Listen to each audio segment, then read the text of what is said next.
memberi tambahan aja untuk pembahasan laporan praktikum karbo. Ya, itu aja sebenarnya. Makanya saya pakai 4 kelas sekaligus. Moga-moga tidak terlalu banyak ya. Moga-moga semua bisa nangkep. Ya itu. Baik. Nah, mula-mula kita akan membahas praktikum ujiodium. Karbohidrat tuh banyak praktikumnya guys, makanya apa? Harus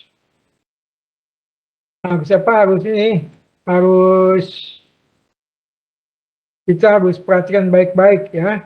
Nah, ini saya kasih video di sini. Harap kalian perhatikan baik-baik. The iodine test is a biochemical test to detect and distinguish certain polysaccharides such as starch, dextrin, and glycogen from Halo, apakah suara video cukup jelas? Jelas, Halo? Prof. Jelas, Ya. Prof. Oke. monosaccharides, disaccharides, and polysaccharides such as cellulose and chitin. A positive iodine test is reflected by the development of color, which depends on the type of polysaccharide. Amylose gives blue-black color, amylopectin gives orange-yellow color, dextrin gives a red color, while glycogen gives a reddish-brown color. Ya, maksudnya uji iodity untuk membedakan beberapa polisakarida seperti pati,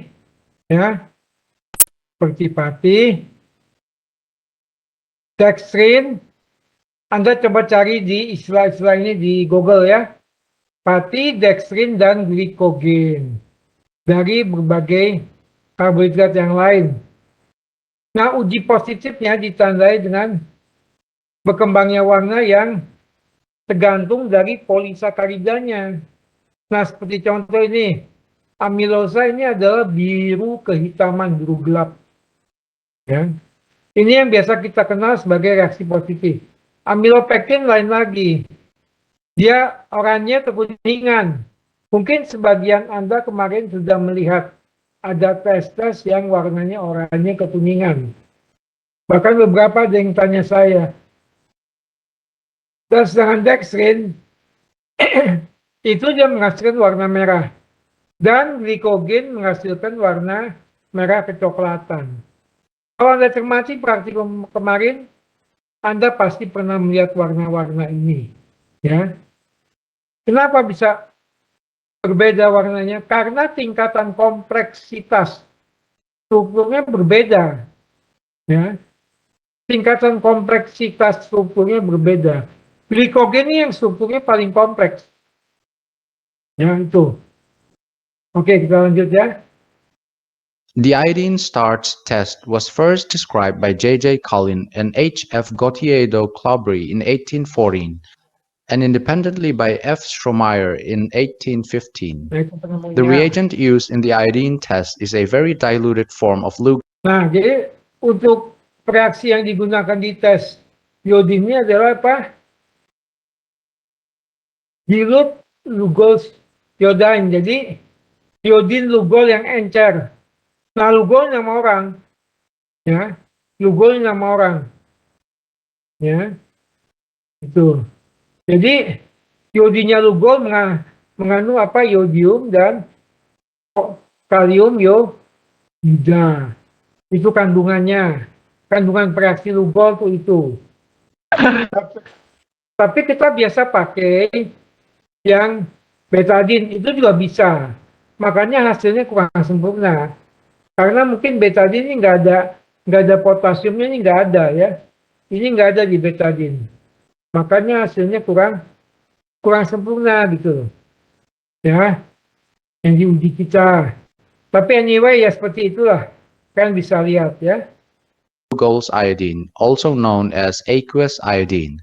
Lugol's iodine was first made in 1829 by the French physician Jean Lugol. It is an aqueous solution of elemental iodine and potassium iodide.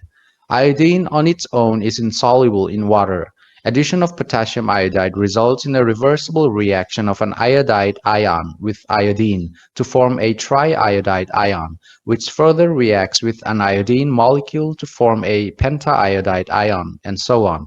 Make sure to Nah, jadi reaksi yodium ini dengan adanya molekul yodium dengan adanya kalium yodida, dia akan membentuk suatu poliodida. Ya, dia akan membentuk poliodida. Apa itu? Nah ini ada itigamin, ya. Ini namanya poliodida. Ini, dan juga ini. Nah, itu namanya poliodida, ya. Jadi seperti itu reaksinya. check out my short video on how to prepare iodine solution by clicking on the link given in the screen right now or the link in the description below. Polysaccharide molecules such as starch, dextrin, and glycogen are comprised of a large number of alpha-D-glucose units that are bound together by alpha-1,4-glycosidic bonds or alpha-acetal linkages with occasional alpha-1,6-glycosidic linkages that result in branched chains, except in amylose. Halo, bahasa Inggrisnya ketangkep nggak guys? Halo guys, bahasa Inggrisnya gimana? Cukup jelas atau enggak? Halo? Jelas dok. Bahasa Inggrisnya Anda bisa tangkap atau enggak? Apakah itu cepat yang ngomongnya atau bagaimana gitu? Ya, Anda paham nggak apa yang dia omongin? Nah, seperti tadi dia katakan bahwa polisakarida ini terdiri seperti pati, dextrin, dan glikogen yang mengandung ikatan dari alfa-D-glukosa, unit-unit alfa-D-glukosa, berikat bersama-sama dengan ikatan alfa-1,4 glikosidik bonds, ikatan alfa-1,4, ya, suatu ikatan asetal, dan kadang-kadang juga ada di alfa-1,6 glikosidik, ya, kecuali amilose. Dan hasilnya merupakan rantai-rantai bercabang. Nah ini, rantai-rantai bercabangnya seperti ini. Nah itu, ini rantai-rantai bercabang. Ini lurus. Ini rantai lurus, ini rantai bercabang. Ada cabangnya dia, ya. Seperti itu. Nah guys, ini namanya teori praktikum.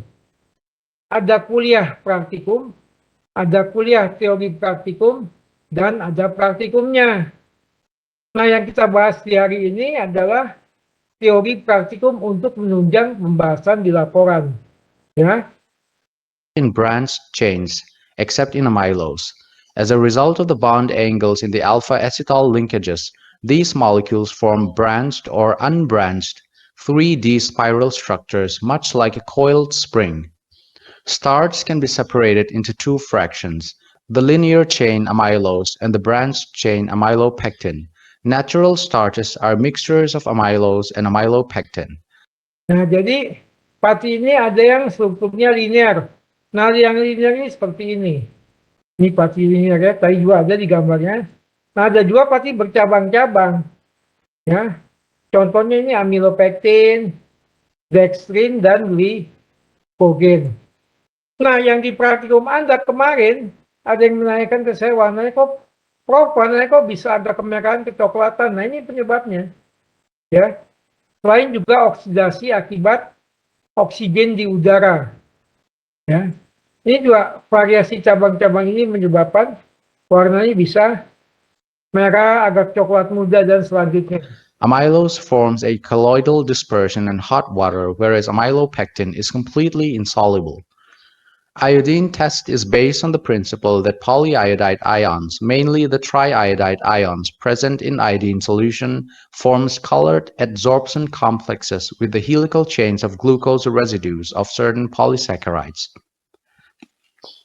The triiodide and pentaiodide ions formed are linear and slip inside the helix structures, which then produces visual colors upon contact. Nah, jadi begini, di reaksi yodium ini, ion yodium ini dia terjerat di molekul polisakarida, ya, polisakarida pati, dia terjebak di situ.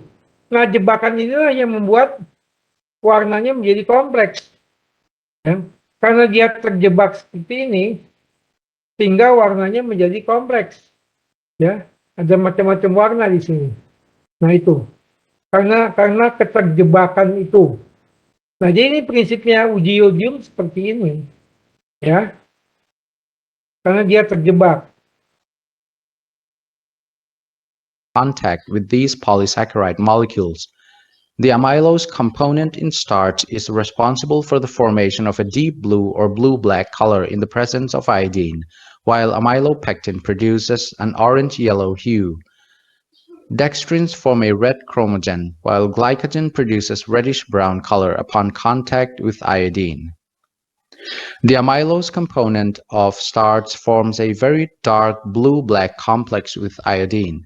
The color is intense enough to be able to effectively mask the orange-yellow color formed by amylopectin.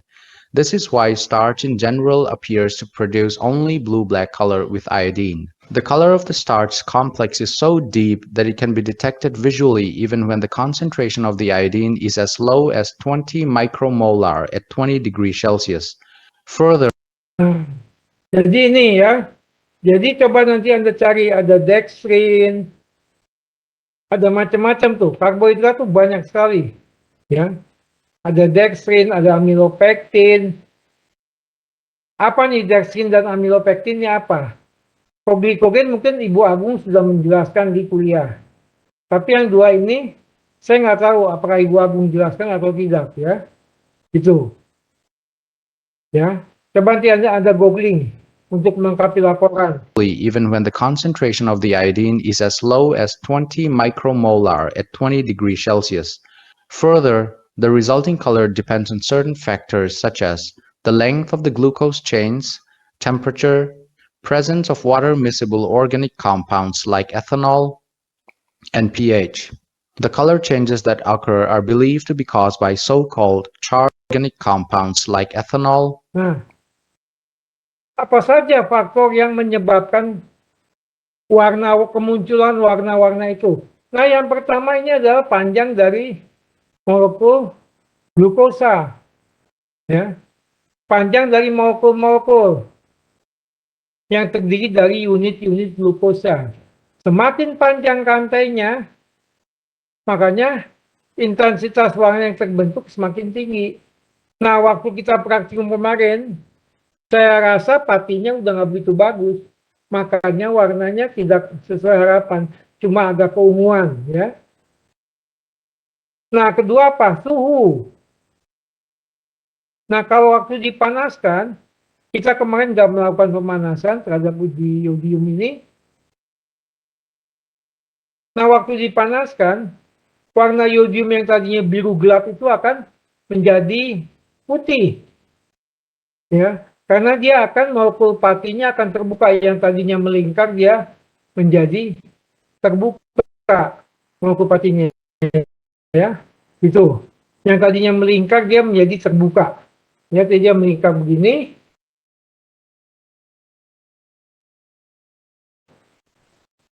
Ya, sama. Ya. Tapi saat akan kembali spiral molekul pati. Ya, hanya warna birunya yodium itu akan muncul lagi kalau didinginkan. Nah, yang mengenai pengaruh suhu ini kita nggak lakukan kemarin karena waktunya udah kepepet-pepet. Ya, adanya juga air, ya, atau adanya cemaran sedikit bahan organik, misalnya etanol. Etanol ini bisa merusak pembentukan warna. Juga pH, ya, pH yang rendah bisa menyebabkan hidrolisis polisakarida yang menyebabkan tidak terbentuknya warna. Ya, seperti itu. And pH. The color changes that occur are believed to be caused by so-called charge transfer complexes or CT complexes. After the polyiodide, such as triiodide, is inside of the polysaccharide helix, such as amylose, a charge transfer complex is formed between the two.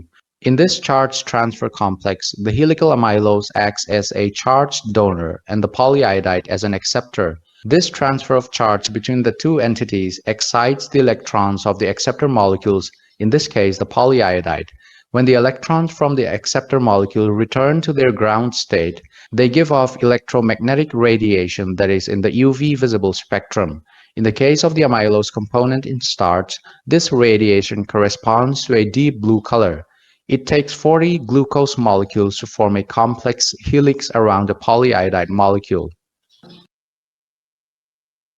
Ya, jadi, nah, pembentukan warna juga bisa disebabkan oleh transfer muatan. Transfer muatan. Nah, ini memang teori praktikum, guys. Ini pembahasannya agak complicated, tapi nggak apa-apa. Saya kasih tahu ini supaya nanti Anda nggak terlalu bego-bego banget kalau ketemu mahasiswa dari jurusan lain. Ini yang saya agak khawatirkan, bahkan saya takutkan. Anak-anak saya ketemu mahasiswa dari perguruan tinggi lain, misalnya di acara apa, anak-anak didik saya tidak tahu uji-ujium itu untuk apa dan kenapa bisa begitu. Makanya saya tambahkan di video ini, biar kalian juga paham. Moga-moga kalian paham, guys. Ya, itu. Jadi transfer muatan juga akan menyebabkan perubahan warna atau mempengaruhi pembentukan warna. Ya. Itu dibutuhkan 40 molekul glukosa untuk membentuk suatu helix. Ya, dan menimbulkan warna biru tua kehitaman pada pati. Itu minimal harus ada 40 glukosa. 40 molekul glukosa. Ya, itu. Component in starch, this radiation corresponds to a deep blue color. It takes 40 glucose molecules to form a complex helix around the polyiodide molecule. The iodine test is also popularly used in plant physiology experiments as an indirect test to check if a plant is photosynthesizing. Nah juga uji iodium ini dia populer digunakan di percobaan fotosintesis pada biokimia tanaman. Kita mungkin nggak belajar biokimia tanaman karena fokus kita pada hewan. Ya. Nah, untuk mencek apakah fotosintesisnya terjadi baik atau tidak. Coba Anda lihat gambar daun di kiri dan di kanan. Mana yang positif mengandung pati? Coba perhatikan. Daun yang warna kuning atau daun yang warna coklat? Coba perhatikan. Yang positif mengandung pati. Ya. Jadi bisa bisa diprediksi ya. Itu. Untuk praktikum fotosintesis pada biokimia tanaman. Karena normalnya daun itu dia akan membentuk pati. Ya. Jika dia terkena cahaya matahari. Starch is formed as reserve food material primarily in the leaves of plants during photosynthesis. The formation and presence of starch in such plants is confirmed or ruled out using the iodine test. Do check out my photosynthesis related. Ya, jadi uji iodine ini juga bisa dilakukan pada daun dan warna daunnya akan menjadi berubah kecoklatan. Ya, itu artinya daunnya mengandung pati. Experiment videos to know more about iodine test and photosynthesis. Click on the links given in the description below. In this video, we'll be demonstrating positive and negative iodine test using a variety of test samples. To perform this experiment, we'll need the following. Test samples consisting of 1% glucose, 1% sucrose, 1% starch. Nah, ini adalah contoh-contoh yang akan diuji di praktikum biokimia. Masing-masing lakukan 1% glukosa, 1% sukrosa, dan 1% pati yang akan diuji oleh uji iodium. Ya.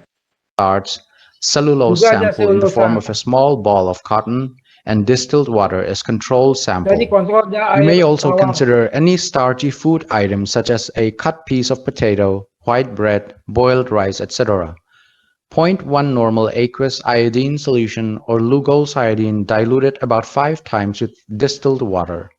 4 clean dry identical test tubes.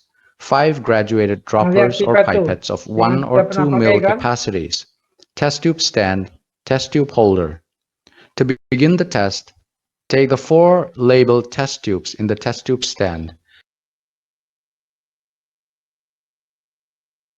Using different droppers or pipettes, Pipetnya add harus 1 ml beda-beda guys, each of the perhatikan. test samples in the tubes. Pipetnya harus beda-beda tuh.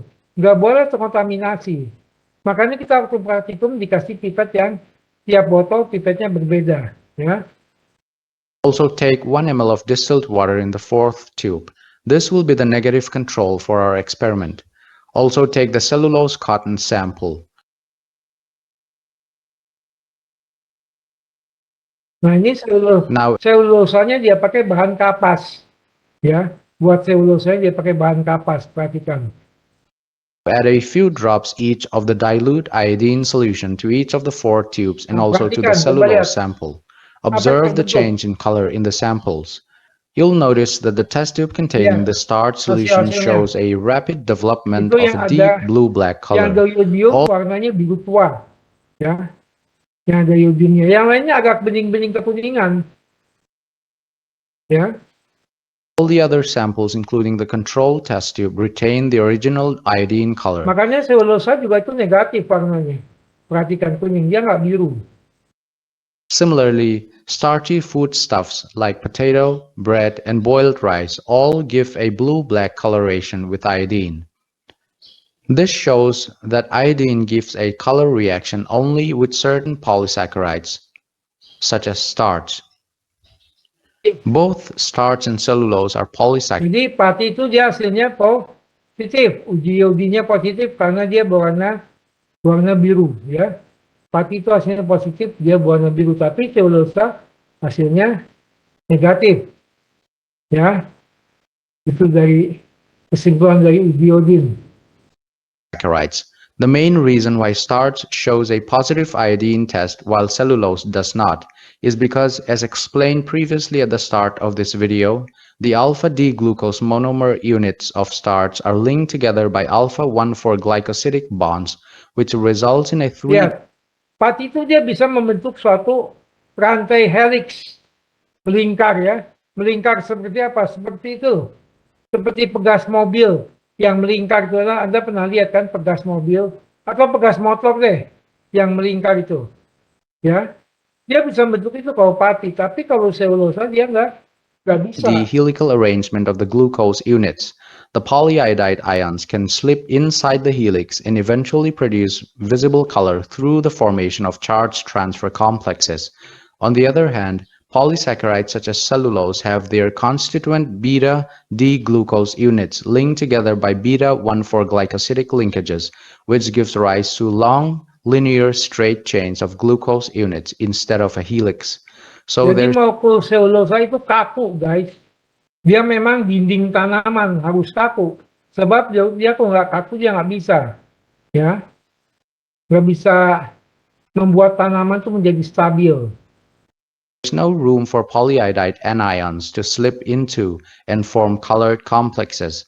The result is that Jadi molekul iodiumnya dan poliionnya itu tidak bisa menyisip-nyisip di selulosa karena dia nggak bisa membentuk spiral. Berbeda dengan pati. Molekul iodiumnya dia bisa menyisip-nyisip di dalam spiral pati. Ya, itu perbedaan utamanya.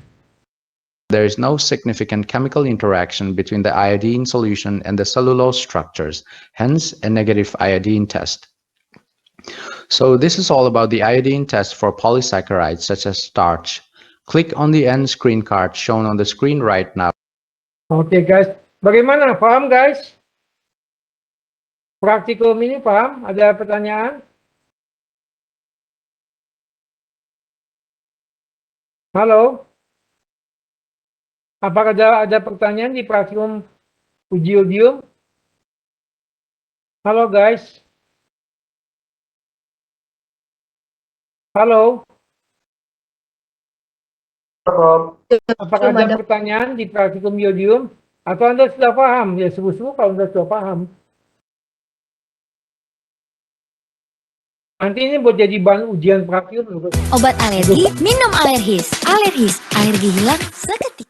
Pengen nyebelin nih iklan YouTube-nya loh.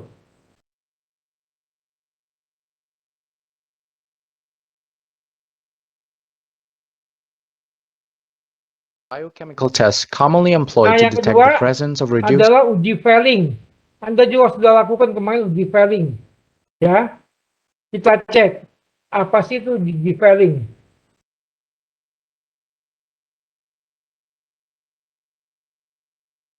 Kita lihat ya uji Fehling. reducing sugars with free aldehyde or ketone functional group. Halo guys, apakah suara video cukup jelas? Halo guys. Jelas, Prof. Ya, Jelas, Prof. Jelas. ya.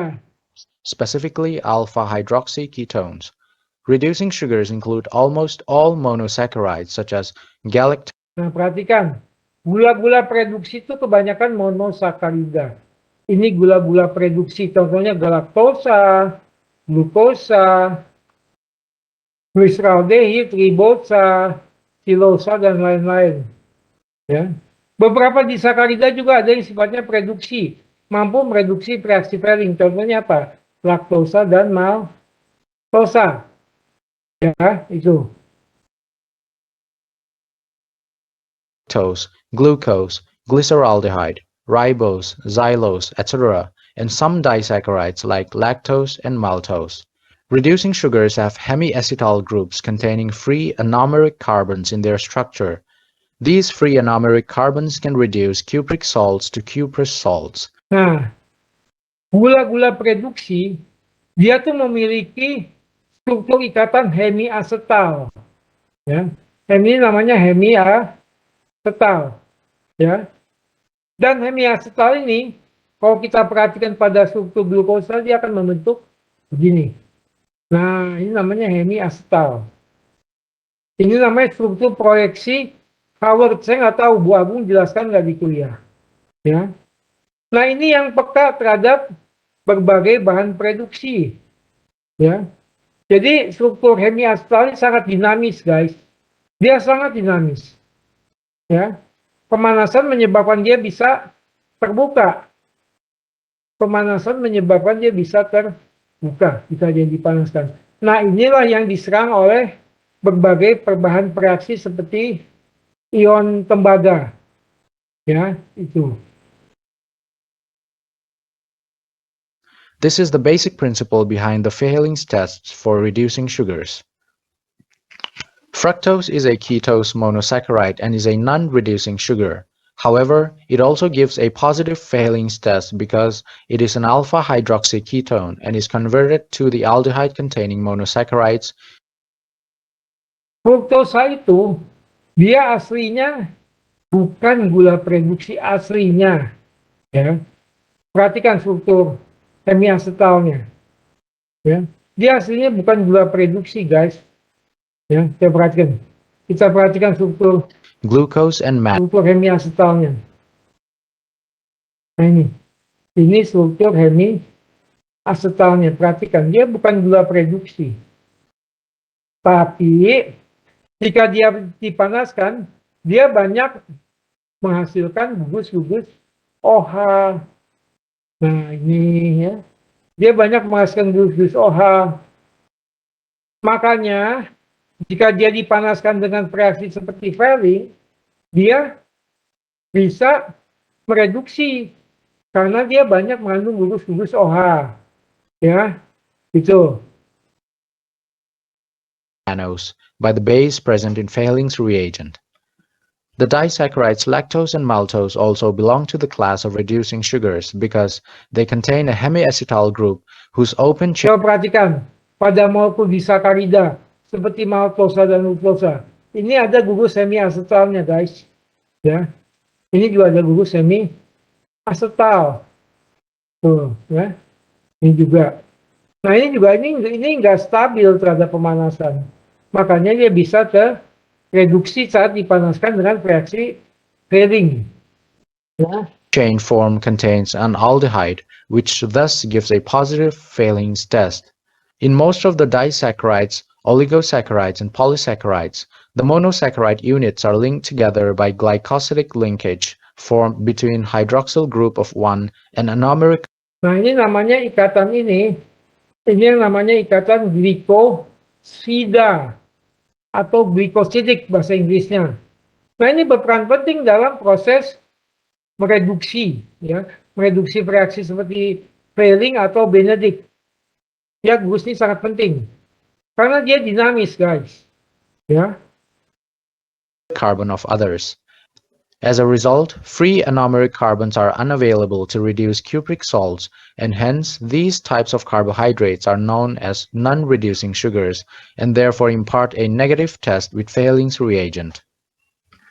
Fehling's solution is thus used to differentiate between water-soluble aldehyde and ketone functional groups, and as a general test for monosaccharides. Dasarnya dia untuk membedakan antara aldehid yang larut air dan keton. Ya. Itu dia dasarnya tes Fehling seperti juga tes Benedict. Nanti kita akan bahas tes Benedict. Ya. Dia untuk membedakan itu. The chemistry involved in Fehling's test for reducing sugars is basically the same as that in the Benedict's test. Fehling's reagent was developed by German chemist Hermann von Fehling in 1849 and contains a mixture of copper sulfate, sodium potassium tartrate, and sodium hydroxide in distilled water, which forms a basic aqueous solution of bis-tartrato-cuprate complex. This complex is quite unstable and readily decomposes. Nah, ini prinsip kerjanya. Campuran antara tembaga sulfat, sodium potassium tartrat, dan sodium hidroksida, natrium hidroksida, yang membentuk senyawa kompleks namanya bis-tartrat kuprat. Bis-tartratokuprat. Nah, itu dia. Nyebutnya juga susah, guys. Tapi inilah biokimia, seninya. Ya. Seninya biokimia di sini. Ya. Ini kalau ujian praktikum dikasih jangan, guys. Halo, guys. Halo. Halo, guys. Kok sepi? Pada kemana nih? Prof. Prof. Halo, Prof. Halo, Prof. Ini kalau praktikum, kalau ujian praktikum keluarin jangan ya. Kelihatannya bakal rame deh kalau dikeluarin. Wah, beramburan itu biokimia nanti. Therefore, Fehling's reagent Fehling's comes in two beramburan. separate solutions, Fehling A, which is a solution of copper sulfate, and Fehling B, which contains a mixture of sodium hydroxide and sodium potassium. Nah, jadi ada larutan Fehling itu ada dua macam. Kemarin ada dua macam. Ada Fehling A yang mengandung tembaga sulfat dan Fehling B yang mengandung NaOH ya, dan kalium natrium tartrat. Fehling B kandungannya NaOH dan natrium kalium tartrat. Fehling A kandungannya larutan tembaga sulfat. Ingetin tuh. Atau bisa juga dicari di Google buat penunjang. Potassium tartrate. The two solutions are mixed in equal amounts just before a test is performed. Sodium hydroxide provides the alkaline conditions which are required for the Nah, ini fungsi masing-masing tes. Fungsi masing-masing bahan apa? Apa fungsi sodium ini? Dia membentuk pH alkalin.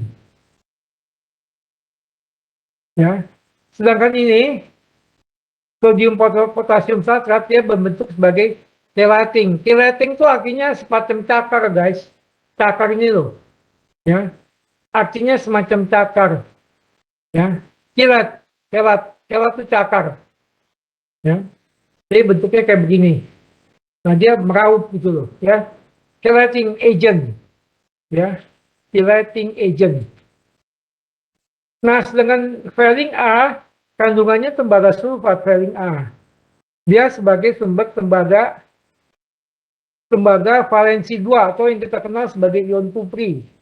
Yang nantinya akan direduksi menjadi tembaga 1 atau yang kita kenal sebagai kupro. Di kimia tuh. Siapa yang tuh senang kimia? Ada yang senang kimia, guys? Atau kimia itu jadi beban? Saya sih senang sama kimia. the redox reaction to occur between the reagent and the reducing sugar contained in the test sample. Sodium potassium tartrate acts as chelating agent and complexes with the cupric ions of copper sulfate so that they do not deteriorate to cuprous ions during storage. The reactions that take place in the Fehling's test may be summarized as follows. The copper tartrate complex of Fehling's reagent reacts with a reducing sugar to form a carboxylic acid and a reddish precipitate of copper oxide. Nah, prinsip uji Fehling itu sama dengan uji Benedict dalam hal pembentukan senyawa ini. Ya. Di senyawa ini ada di uji Fehling, juga ada di uji Benedict. Nanti kita akan bahas. Ya. Namanya bis tartratokuprat. Nah, itu. Masih bagus, nggak kupret namanya ya. Itu. Dan dia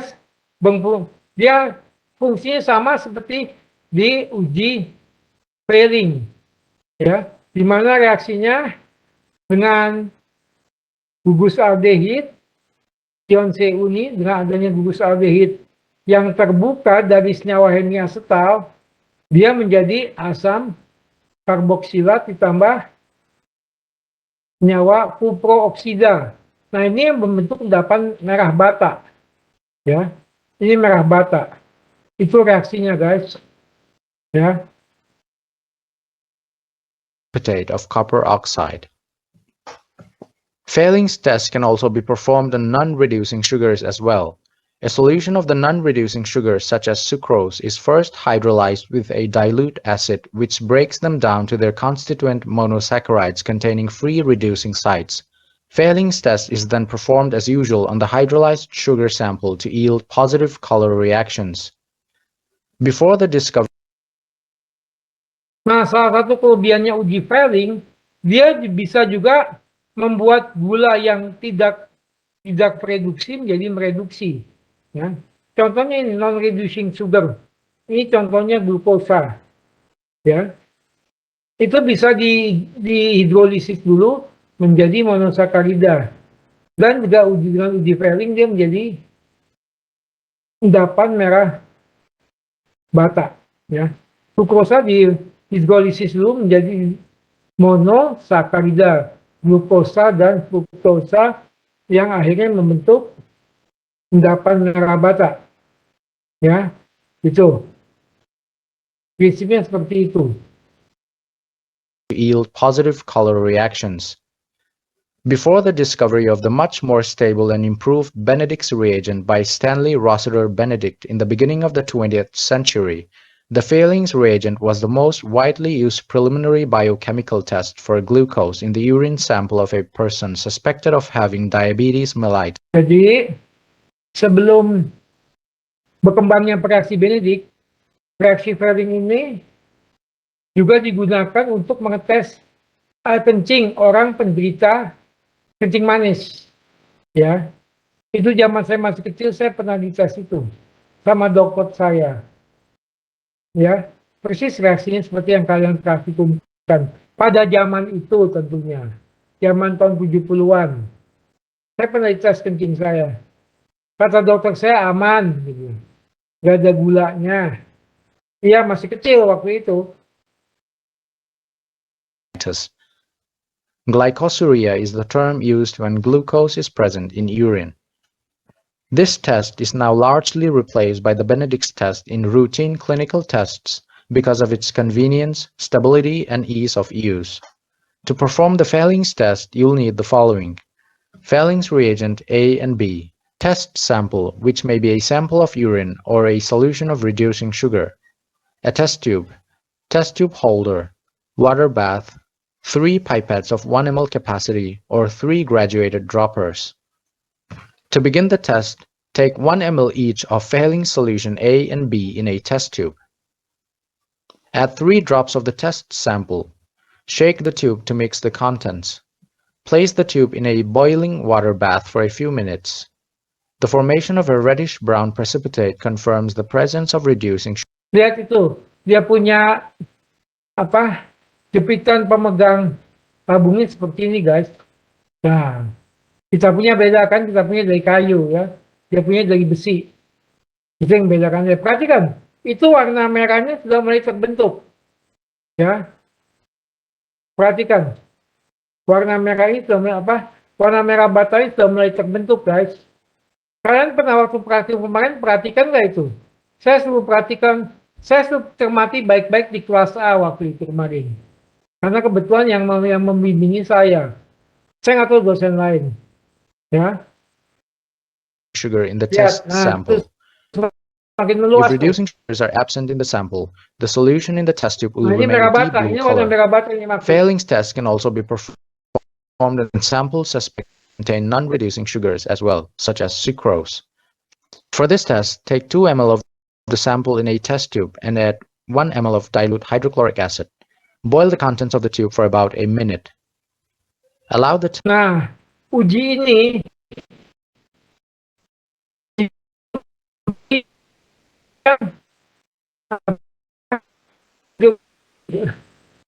gula ya, gula ya. Tadinya tidak bisa mereduksi reaksi Fehling, tapi dikasih asam HCl encer dan dia dihidrolisis dulu sehingga dia nanti bisa menghasilkan gula-gula reduksi. test Yeah. tube to cool down and add some sodium carbonate or sodium bicarbonate to neutralize the residual acid present in the test tube. Neutralization is Nah, penambahan natrium hidrogen karbonat itu untuk menetralkan pH. Kan tadi dikasih asam, ya. Tadi sukrosa itu dikasih asam, dia dihidrolisis. Nah, setelah selesai dipanaskan, dia terpecah menjadi glukosa dan fruktosa. Jadi, netralkan dulu dengan penambahan ini, sodium hidrogen karbonat. Tujuannya untuk apa? Supaya pH-nya netral. Dan supaya uji-uji reaksi bisa bekerja di situ. Ya, seperti uji Fehling dan Benedict bisa bekerja di situ. achieved when Dinetralkan, effervescence ceases perhatikan. to occur in the tube. Failings test is then performed as usual on this hydrolyzed sample, which is now supposed to contain reducing monosaccharides. This is all about the failings test. To watch how to prepare the failings reagents, click on the link in the screen or in the description below. Thanks for watching. Gitu guys. Ya. Paham nggak uji Benedict guys? Halo guys. Halo. Halo guys. Mana nih kok sepi nih? Iya, Prof. Iya, Halo, Prof. Nanti yang Paham, ternyata Prof. kalau nggak lulus jangan komplain ya. Ini penting loh. Ini teori praktikum nih. Usia semakin lanjut, percaya diri semakin berkurang. Saya kalau bawa mobil tuh agak kurang pede. Kontoloyo ini loh, ini loh.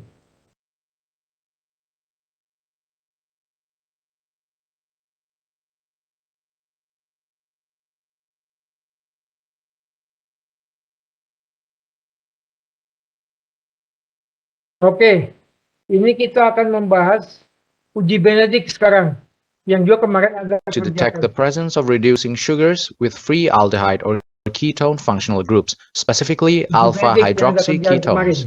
Reducing sugars include almost all monosaccharides such as galactose, glucose, glyceraldehyde, ribose, xylose, etc., and some disaccharides like lactose and Prinsipnya sama maltose. dengan uji Fehling. Reducing juga sama sugars have nih, hemiacetal groups Ya. containing free Ini anomeric uji carbons Benedict, in their guys. structure, that is, free aldehyde group or a free ketone group. These free anomeric carbons can reduce cupric salts to cuprous salts.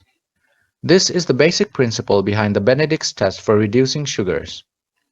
Fructose is a ketose monosaccharide and is a non-reducing sugar. However, it also gives a positive Benedict's test. Ya, jadi fruktosa juga itu ada gula keto. Dia mengandung glukus keton. Fruktosa itu gula keto. Ya. Tapi keton pada umumnya memberi hasil yang negatif dengan uji Benedict dan Fehling. Ya. Gula keton umumnya memberi hasil negatif dengan uji Benedict dan Fehling. Nah, pada molekul fruktosa adalah suatu perkecualian.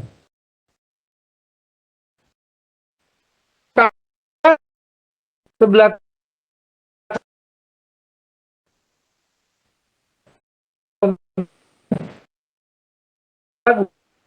tahun ini. Nah, inilah yang menjadi Benedict dan Fehling, ya.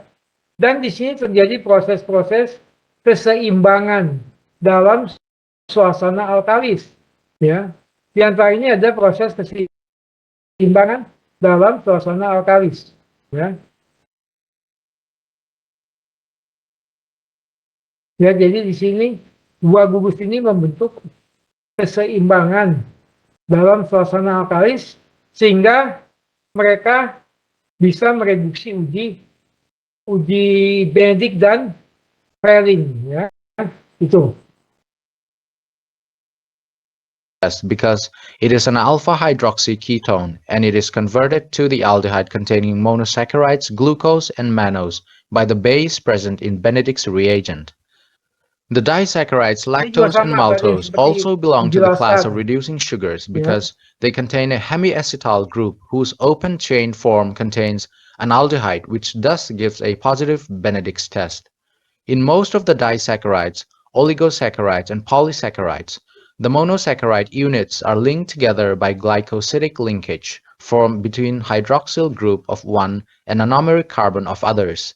As a result, free anomeric carbons are unavailable to reduce cupric salts, and hence these types. Ada yang namanya atom karbon anomeric. Coba cari itu di Google.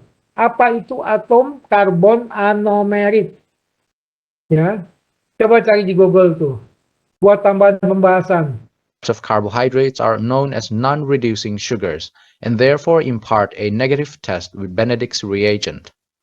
Benedict's reagent, discovered by Stanley Rossiter Benedict, is a complex mixture of sodium carbonate, sodium citrate, and copper sulfate dissolved in distilled water. Sodium carbonate provides the alkaline conditions which are required for the redox reaction. Perhatikan fungsi masing-masing zat di uji Benedict. Ada sodium karbonat, ada natrium karbonat, ada natrium citrat, dan ada tembaga sulfat. Perhatikan fungsinya baik-baik. To occur between the reagent and the reducing sugar contained in the test sample. Sodium citrate acts as a chelating agent and complexes with the cupric ions of copper sulfate. Kalau di Fehling, chelating agentnya tartrat, tapi di Benedict chelating agentnya adalah citrat. Itu bedanya. Reaksi Benedict dan reaksi Fehling. Di Fehling chelating agentnya tartrat, asam tartrat, tapi di reaksi Benedict chelating agentnya natrium citrat. Ya, itu.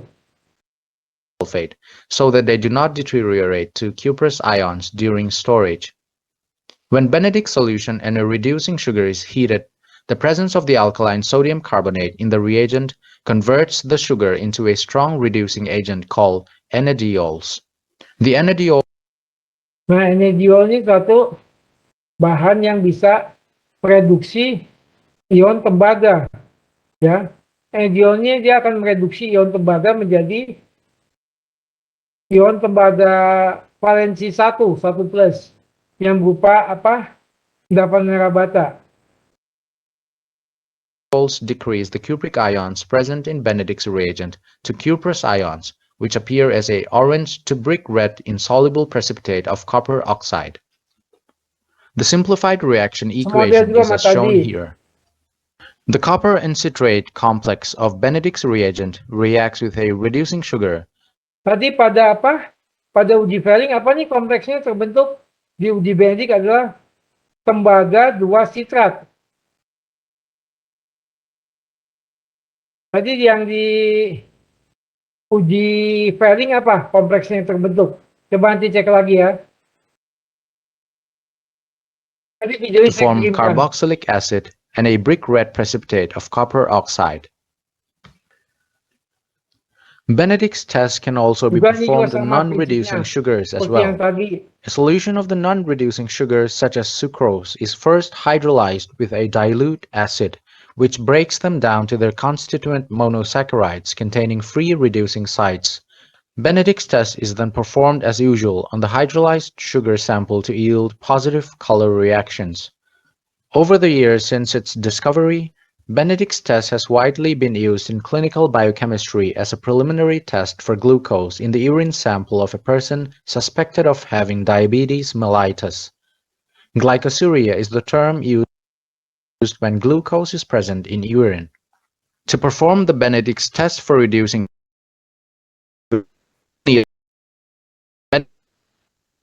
a medium about 20 Perhatikan, uji reaksi Benedict cuma satu macam. Reaksi Benedict, warnanya biru tua. Dan dia harus disimpan di botol gelap. Dia cuma satu macam reaksinya. Kalau tadi Fehling ada dua macam. Ya. Benedict's reagent, a medium-sized test tube of about 20 ml capacity, test tube holder, a dropper and a 5 ml pipette, spirit lamp or Bunsen burner, test sample which may be a urine sample or a solution of any reducing sugar. Prinsipnya sama To juga. begin the test, Prinsip take tesnya 5 juga ml sama. of Benedict's qualitative reagent in a test tube. Boil the reagent using a spirit lamp or a Bunsen burner. Now add 8 drops or 0.5 ml of the test sample and briefly bring it to a boil again. Ya, You'll warnanya notice udah the lain contents tuh. of the tube becoming turbid due perhatikan. to a precipitate. Ya. A series of color change in the precipitate ranging from green to yellow Nah, and hasilnya- finally to brick red may be observed depending upon the content. Pada reaksi Benedict, hasil ujinya dia bisa beragam warnanya. Itu menunjukkan konsentrasi bahan yang diuji. Pada uji Fehling itu cuma semacam warnanya merah bata ya, sudah selesai. Tapi Benedict beragam. Dari hijau, kuning, agak orange, dan merah bata. Ini mencerminkan konsentrasi bahan yang diuji ya. Contohnya glukosa di kencing. Oh nyata udah sampai sini gak gawat. Glukosa di air kencingnya sudah sampai 1,5%. Tinggi ini. Ya. Untuk Benedict warnanya bisa beragam. Concentration of reducing sugar present in the test sample. If no sugar is present, the solution will remain a clear blue. Benedict's test can also be performed on samples suspected to contain non-reducing sugars as well, such as sucrose. For this test, take 2 ml of the sample in a test tube and add 1 ml of dilute hydrochloric acid. Boil the contents of the tube for about a minute. Allow the test tube to cool down and add some sodium carbonate or sodium bicarbonate to neutralize the residual acid present in the test tube. Nah ini juga Neutral- sama. Dia mau menguji sukrosa. Sukrosa tuh hasilnya negatif dengan uji Fehling dan uji Benedict. Tapi dia bisa dipecah dulu.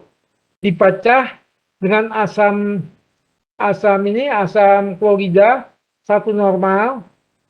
Ya, dia bisa glukosa itu bisa dihidrolisis menggunakan asam klorida satu normal dan dia menghasilkan glukosa dan fruktosa yang nantinya positif dengan uji Benedict seperti juga uji Fehling ya. Neutralization is achieved when effervescence ceases to occur in the tube. Ya.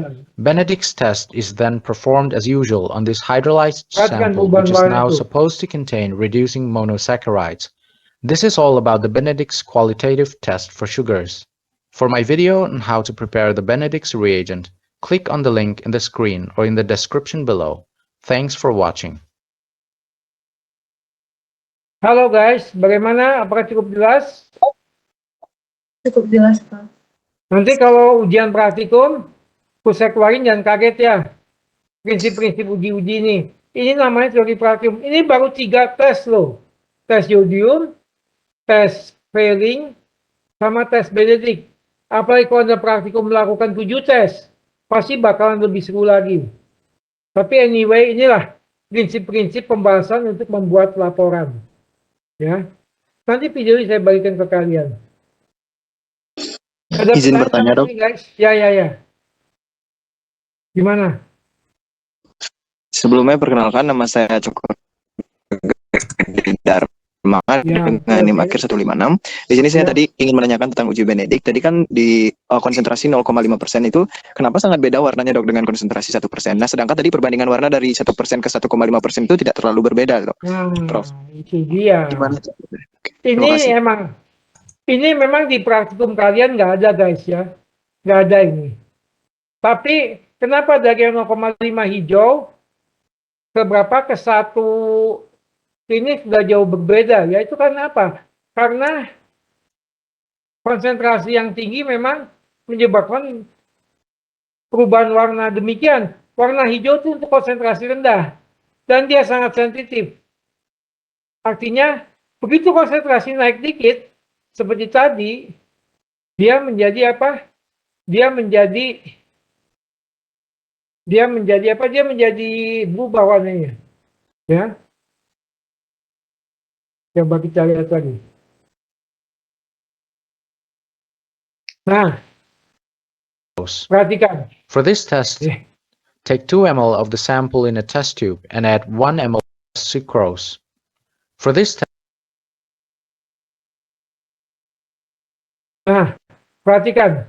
Konsentrasi 0,5% ke 1% memang ini jaraknya sama. Setengah, setengah, setengah. Tapi di biokimia, jarak yang sama tidak menjamin peningkatan yang sama. Itu. Dan warna hijau ini sangat sensitif. Dia mudah sekali berubah ke kuning. Ya, dia memang sangat sensitif. 0,7 aja, nggak usah 1. 0,7, 0,8 mungkin dia sudah berubah menjadi kuning. Itu alasannya guys. Ya, ini sangat sensitif. Karena dia nggak stabil, dia mudah berubah menjadi kuning. Nah, warna kuning lebih stabil dibanding warna hijau. Makanya peningkatan ke 1,5 dia cuma paling-paling menjadi oranye. Ya, itu. Bagaimana penjelasan saya? Apakah cukup jelas penjelasan saya? Halo?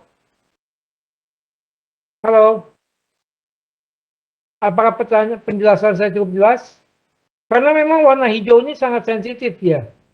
Ya guys ya.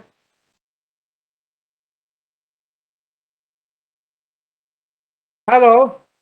Masih ada lagi pertanyaan? Terima kasih, Prof. Ya. Ya, warna hijau ini emang sensitif. Makanya dia mudah berubah ke kuning. Naik sedikit konsentrasi berubah dia. Ya. Ada lagi pertanyaan? Apakah semua sudah absen? Halo? Apa semua sudah absen? Sudah, Prof. Sudah, Prof.